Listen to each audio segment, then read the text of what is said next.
After purchasing your domain name and the hosting plan, a link will be sent to your email address containing your CPANEL login details.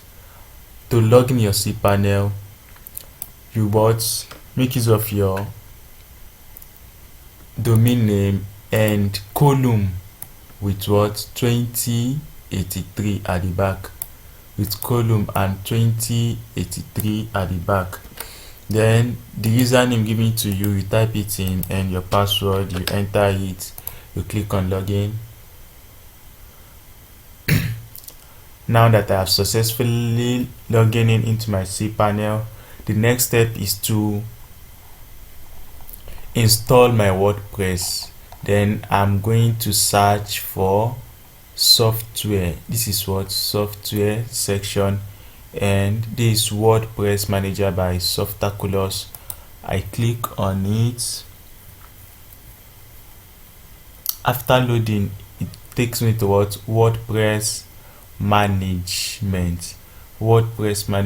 Then I have to install. I already have up to 4 websites installed on this CPANEL. Then I want to install the 5th one right now. I click on install.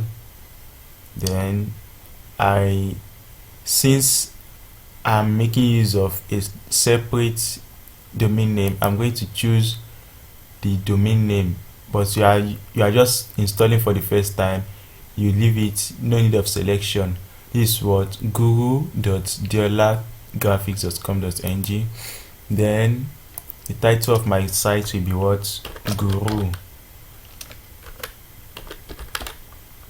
Then this description of your site, what is the purpose of the site, you state it there. ICT learning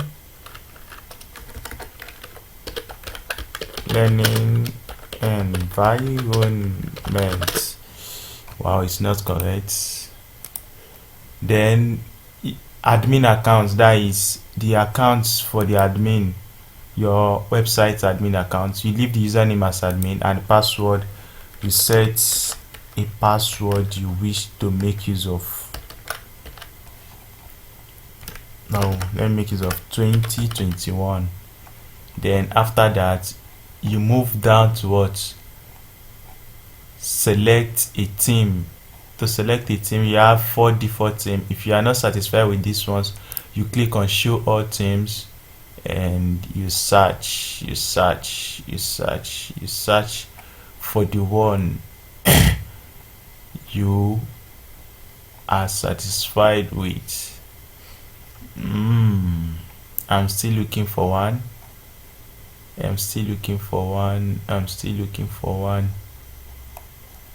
I don't know.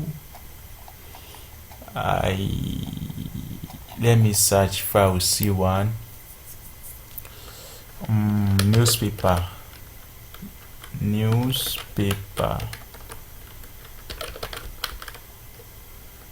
Let's see if we can.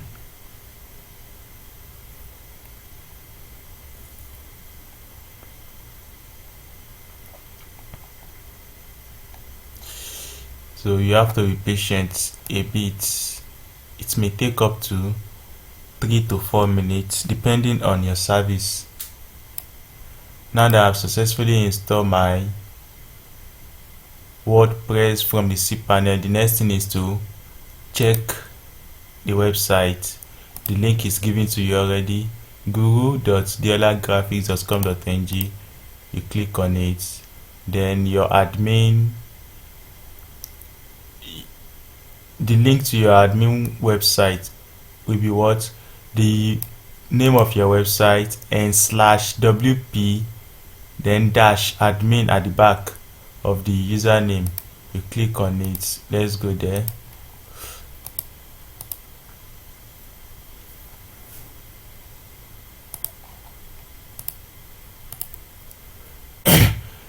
Here, this is my website. I did not let us select a theme. I only installed directly. I will show you how to change your theme in the next video. This is the website, and this is the admin dashboard. This is the admin dashboard. This is the admin dashboard, and this is your website.